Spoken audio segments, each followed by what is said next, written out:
안녕하세요. 맛집을 소개하는 유튜버 제슐랭 가이드입니다.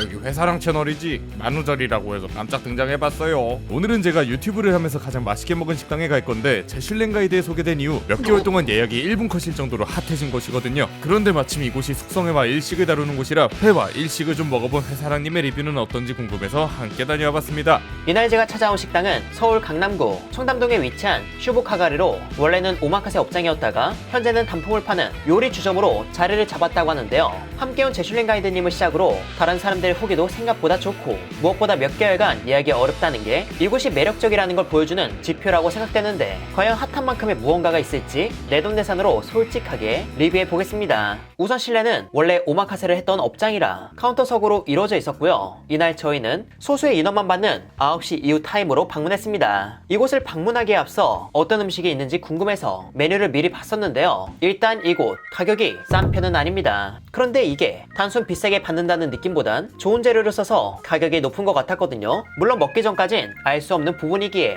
리뷰하면서 가격은 간단히 표기하고 마지막에 가서 가격 대비 값어치에 대한 제 생각을 전해보겠습니다. 이날은 저를 데리고 와준 제슐랭 가이드님의 추천에 따라 단품 메뉴를 하나씩 즐겨볼 예정인데 우선 주류 필수 주문 업장이라 하이볼을 하나 주문했고 잠시 후 오토시라고 하는 작은 전체 요리가 인당 한 개씩 제공되었어요. 이 요리는 익힌 채소와 닭고기를 시켜 단맛이 적고 강한 감칠맛과 짠맛이 있는 소스에 쌀가루 튀김을 더한 걸로 술과 음식을 곁들이는 곳의 음식이라 살짝 짭짤하다 느낄 수 있겠지만 이게 단순 음식의 간이 세다는 느낌보단 단맛이나 매운맛, 고소함과 같은 맛이 부각되지 않아 짠맛이 돋보이는 정도였죠. 그래서 먹는데 크게 부담스럽지 않고 잘 익힌 야채와 적당한 식감이 있는 닭고기를 감칠맛 좋게 즐길 수 있는 요리였습니다. 그렇게 전체 요리를 즐기다 보니 잠시 후 저희가 주문한 게 나왔는데 첫 주자는 흔히 줄무늬 전갱이, 심화지라고 불리는 흑점질 전갱이 회입니다. 흑점질 전갱이는 초밥을 위해 태어났단 말이 있을 정도로 생선 본연의 단맛과 지방도 좋고 무엇보다 살이 단단하여 숙성했을 때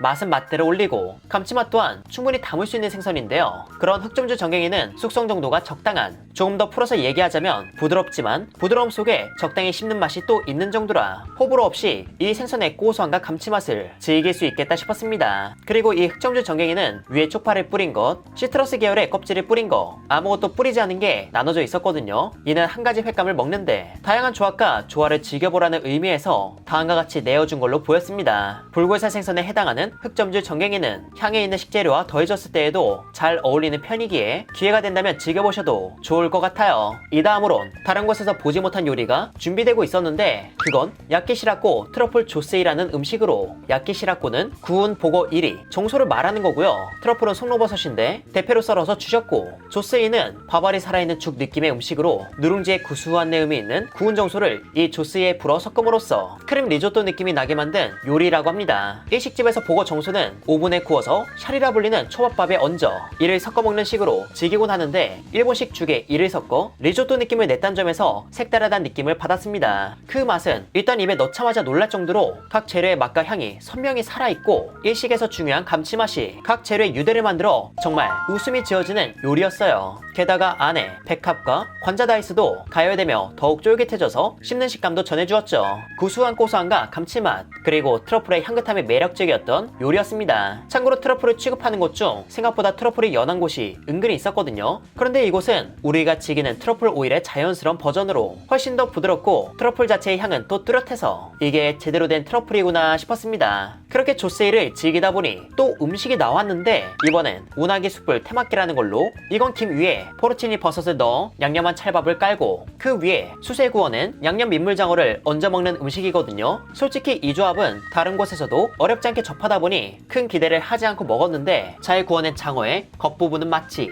얇고 미치도록 바삭한 튀김옷을 입힌 듯 했고 양념 역시 고온의 열로 인해 기름진 민물장어 표면에서 지방과 함께 쫄아들며 강한 감칠맛과 진한 풍미를 남겼죠. 민물장어 살코기는 촉촉하며 부드러운 것도 매력적인 포인트 중 하나였고요. 이런 민물장어를 받쳐주는 밥은 찰밥과 버섯이라는 식재료가 만나 이 또한 되직한 리조또 같은 느낌을 전해 한 피스 안에 다채로운 맛이 존재해 장어구이를 좋아하는 분들 입에는 사치스러운 행복이 되어주지 않을까 싶었습니다. 여기까지 영상을 보면 다 극찬이라 그냥 회사랑도 좋은 얘기만 하다가 끝내겠구나 싶겠지만 잠시 후 개인적으로 살짝 의문이었던 메뉴가 곧 나올 예정입니다. 그건 트러플 아와비 카츠 산도라는 음식으로 식으로 아와비가 일본어로 전복이란 뜻인데요. 이 전복을 기존 오마카세 업장처럼 푹 찐 다음 얇게 튀김옷을 입혀 튀긴 뒤 브리오시번 사이에 넣고 만든 샌드위치입니다. 이날 함께 온 제슐랭 가이드님이 이게 미쳤다며 먹어보라 했는데 솔직히 공감되지 않았습니다. 일단 맛 자체는 괜찮았지만 제가 의문이었던 건 식감의 조화로. 보통 찐 전복은 찐 다음에 한번 식히면 탄력이 생기거든요. 그래도 한번 찐 거라 부드러움 50%, 쫄깃함 50% 정도의 식감을 보통 전합니다. 그런데 여기서 핵심은 이 쫄깃함으로 한국인들에게 이 쫄깃함, 게다가 찐 전복의 맛과 향을 동반한 이 쫄깃함은 큰 장점이지만 이 요리의 구성 중 전복은 그 장점이 잘 드러나지 않았다고 느꼈죠.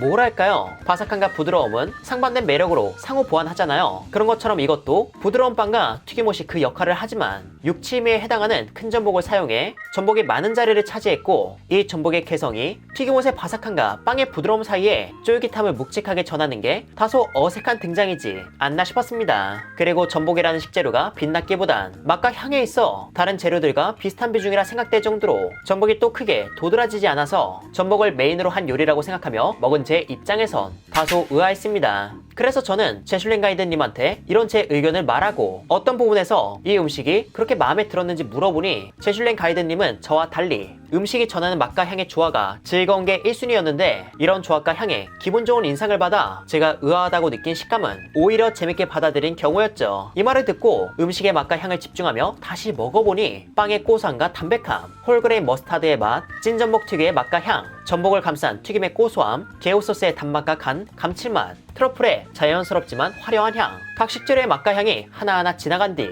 입안에 여운이 맴돌 때 그제서야 맛있다는 생각이 들었습니다. 개인적으로 저는 수산물을 자주 접하다 보니 원물 중심의 요리를 선호하고 앞서 먹은 음식들도 수산물의 원물을 기반으로 각 재료의 어우러짐이 좋았지만 이번 건 조화에 있어 낯설음과 크고 좋은 전복의 매력이 온전히 드러나지 않았던 점에서 아쉽다 느낀 거였어요. 저와 제슐랭 가이드님처럼 요리를 바라보는 시선과 선호도에 따라 이곳의 음식 역시 취향 차이가 있을 걸로 보이기에 남이 맛있다고 하는 것은 그저 참고만 하시고 맛과 음식의 개성을 보고 여러분의 취향을 찾아 시도해보시면 더 만족하실 것 같습니다. 그리고 이 다음으론 제 옆에 있는 제슐랭 가이드님이 극찬한 하지만 소비자들과 몇몇 유튜버들은 평범하다고 말한 트러플 스키야키엔 온센 타막으로 먹어볼 건데요. 일단 이 음식 비싼 편입니다. 이거 하나에 29,000원이나 되니까요. 들리는 얘기에 따르면 맛도 그냥 우리가 아는 스키야키라고 해서 이 가격을 주고 먹을 가치가 있을까 의문이 컸지만 저는 한 입 먹고 이게 왜 흔히 먹는 스키야키라고 하는지 잘 이해가 되지 않았습니다. 일단 우리가 아는 스키야키란 크게 두 가지 스타일이 있는데 둘 다 가열하는 팬이나 전골에 고기를 넣어 대체로 본인이 직접 조리해 먹는 개념으로 먹는 이의 상황 및 경험에 따라 맛이 조금씩 다를 수 있잖아요. 그런데 여긴 온전히 조리가 된 상태였고 고기의 익힘도 소의 지방과 육즙을 유지한 채 우리가 아는 스키야키 소스의 감칠맛 품은 단맛과 간, 그리고 여기에 트러플의 향긋함, 조직이 뭉그러지지 않은 채 부드럽고 가벼운 식감을 지닌 채소의 익힘이 어우러져 보편적인 스키야키라는 표현보단 스키야키의 탈을 쓴 잘 만든 전체 요리, 이게 이 음식의 가장 정확한 표현이지 않나 싶었습니다. 그것도 심하게 잘 만든 전체 요리요. 제공하는 방식도 다르고 트러플의 첨가와 섬세하게 익힌 야채, 미치도록 부드럽고 지방 가득한 툭불 채끝 등심까지. 스키야키니까 스키야키 맛이 나는 건 당연한데 사용된 재료의 섬세한 맛과 잘 담아낸 식감, 양재를 트러플로 가미된 이 음식이 일반적인 스키야키와 다를 게 없다는 후기는 개인적으로 공감이 되지 않았습니다. 스키야키라는 음식의 범주 안에 줄 수 있는 행복은 최대로 가득 담은 게 바로 이곳의 스키야키라고 생각되기에 제슐랭 가이드님이 이 메뉴를 추천했듯 저도 이 음식을 추천드립니다. 그리고 이 다음으론 최근 승빠라는 전직 요리사 유튜버분이 이곳을 방문해 재밌다고 말한 후쿠 켄터키라는 음식을 먹어볼 건데요. 후쿠는 일본어로 보거고